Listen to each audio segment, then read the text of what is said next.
নমস্কার শ্রোতা বন্ধুরা, শ্রীকৃষ্ণ কথা চ্যানেলে আপনাদের সকলকে স্বাগত জানাই। আজকের এই ভিডিওটি থেকে আপনি ভগবান শ্রীকৃষ্ণের কিছু মূল্যবান উপদেশ জানতে পারবেন। এই মূল্যবান উপদেশগুলি কাজে লাগিয়ে আপনি আপনার জীবনে সফলতা অর্জন করতে পারবেন। তাই আজকের ভিডিওটি খুব মনোযোগ সহকারে শেষ পর্যন্ত দেখবেন। আর এই ভিডিওটি দ্বারা আপনি যদি উপকৃত হন তাহলে অবশ্যই একটি লাইক করবেন এবং প্রিয়জনদের সঙ্গে শেয়ার করবেন, যাতে তারাও এই ভিডিওটি দেখে উপকৃত হয়। এবং আপনারা যারা এই চ্যানেলের নতুন, চ্যানেলটি অবশ্যই সাবস্ক্রাইব করবেন এবং বেল বাটনে প্রেস করবেন এরকম আরও অনেক ভিডিওর নোটিফিকেশন পেতে। আর কমেন্টে লিখতে ভুলবেন না জয় শ্রীকৃষ্ণ। এবার আসুন ভিডিওটি শুরু করা যাক। মানুষ সবসময় চায় যে তার জীবনে যেন কখনো কোনো সমস্যাই না আসে। সে চায় তার জীবন যেন শুধুমাত্র শান্তি এবং সুখের দ্বারা পূর্ণ থাকে। কিন্তু এই চাহিদা অনুচিত কিছু নয়। আমরা সবাই এটাই চাই যে জীবনে সুখ থাক, শান্তি থাক। কিন্তু এই কথা সবসময় মনে রাখবেন, যে সূর্য উদিত হন সংসারকে প্রকাশমান করেন, দুপুরবেলায় সংসারকে রৌদ্র প্রদান করেন, সন্ধেবেলায় তাকেও অস্ত যেতে হয়। এবার আমাদের জীবন চক্র কিছুটা এরকমই। কোনো কিছুই চিরকাল একরকম থাকে না। কখনো এই নদীকে দেখুন, যা বয়ে চলেছে।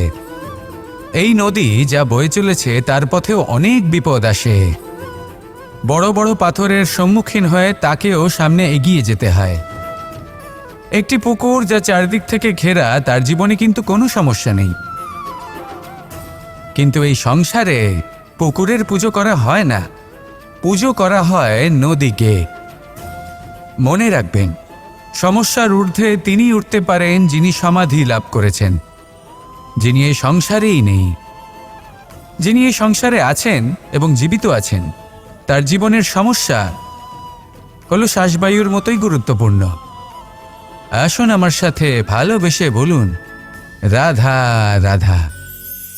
ধন, সম্পদ, ঐশ্বর্য, মানুষ হয় নিজের সৌভাগ্যের দ্বারা এগুলো লাভ করে থাকেন বা কর্মের দ্বারা। সৌভাগ্য আসলে কি? গ্রহের দশা যা প্রত্যেক মুহূর্তে বদলাতে থাকে। কর্মের মাধ্যমে যখন আপনি ধন অর্জন করেন, তখন সেই ধন আপনার আগামী প্রজন্ম লাভ করে। সেটা হয় সে ভোগ করে বা তার জন্য তার ভোগান্তি হয়। আর এটা নির্ভর করছে আপনার কর্মের ওপরে। কী কর্ম করেছেন আপনি সেই ধনকে লাভ করার জন্য। যদি আপনি সৎপথে চলেন, নিষ্ঠা ভরে আপনি কর্ম করে থাকেন এবং তার ফলে আপনি ধন অর্জন করে থাকেন, তাহলে আপনার আগামী প্রজন্ম সেটা ভোগ করবে, সেটা প্রয়োগ করবে নিজের বিকাশের জন্য। কিন্তু যদি আপনি কুকর্ম করে থাকেন, কোনো রকম ছলনা করে থাকেন এই ধন লাভ করার জন্য, তাহলে 100% আপনার আগামী প্রজন্মকে এর জন্য ভুগতেই হবে। তাহলে আপনি কি চাইবেন? যে আপনার আগামী প্রজন্ম সুখ ভোগ করবে, নাকি আপনার কুকর্মের পরিণাম ভোগ করবে? নির্বাচন আপনারই। আসুন আমার সাথে ভালোবেসে বলুন, রাধা রাধা।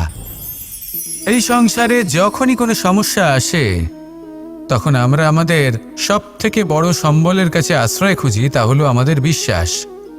এবার প্রশ্ন হলো এটাই যে এই বিশ্বাস কার উপর করা যেতে পারে? পরিবারের উপর, বন্ধুর উপর, নাকি তাদের উপর বিশ্বাস করা উচিত যাদেরকে আমরা কখনো সঙ্গ দিয়েছি?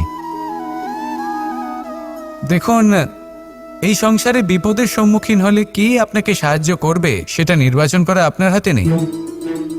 সেটা সেই সকল ব্যক্তির উপর নির্ভরশীল যে তারা আপনাকে সাহায্য করবে নাকি করবে না। অর্থাৎ যখনই কোনো বিপদ আসে, সর্বপ্রথম তার সম্মুখীন আমাদের নিজেকেই হতে হয়। আর তার জন্য প্রস্তুত থাকা প্রয়োজনীয়, সেই শক্তি, সেই সাহস অর্জন করা প্রয়োজনীয়। দেখুন, যখনই অন্ধকার আসে তখন সবার আগে কি আপনাকে ত্যাগ করে চলে যায়? আপনার নিজেরই ছায়া। এই অন্ধকারের সম্মুখীন হতে হয় অন্তরের প্রদীপের দ্বারা, অন্তরের আত্মা দ্বারা। তবেই আপনি অন্ধকারের ওপর জয় লাভ করতে পারবেন। সেই জন্য যে বিপদই আসুক না কেন, নিজেকে তার জন্য প্রস্তুত রাখা উচিত। সেই সাহস নিয়ে আসুন। এমন কোনো বিপদ নেই যা আপনাকে ভেঙে দিতে পারে। আসুন আমার সাথে ভালোবেসে বলুন, রাধা রাধা। লোভ আপনার অন্তরের আরো একটা শত্রু। দেখতে গেলে এটা একটা শব্দ, একটা সংস্কৃত শব্দ। লব ধাতু থেকে উৎপন্ন হয়েছে। এর অর্থ কিছু লাভ করা। কিছু লাভ করা অনুচিত নয়, আরো কিছু লাভ করাও অনুচিত নয়, কিন্তু সব থেকে বেশি আমিই লাভ করব। আমি আরো চাই, আরো বেশি চাই, আরো বেশি পেতে চাই। এটাই হলো লোভ। আর এই লোভ যখন গ্রাস করে তখন আপনি যা পেতে চান, সে ধনই হোক বা মানই হোক, তা অর্জন করার জন্য মানুষ যে কোনো স্তরে পৌঁছে যেতে পারে।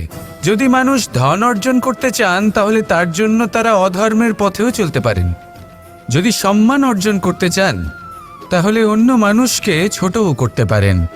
শেষ পর্যন্ত আপনার এটা মনে হতে পারে যে যদি একটু অল্পই প্রাপ্ত করতাম, কিন্তু ভালোবেসে প্রাপ্ত করতাম, এই জীবন আরো অনেক বেশি সুখী হতো। লোভ আপনার জীবনে, আপনার মনে কখন যে প্রবেশ করবে সেটা আপনি জানতেও পারবেন না। তাই এটা চিনতে শিখুন আর তৎক্ষণাৎ জীবন থেকে বাইরে ফেলে দিন। যা কিছু লাভ করতে চান তা ভালোবেসে লাভ করুন, আর সেই ভালোবাসার সাথেই বলুন, রাধা ধর্মীয় কথা, রাধা। পালা কীর্তন শুনতে আমাদের চ্যানেলটি এখনই সাবস্ক্রাইব করুন।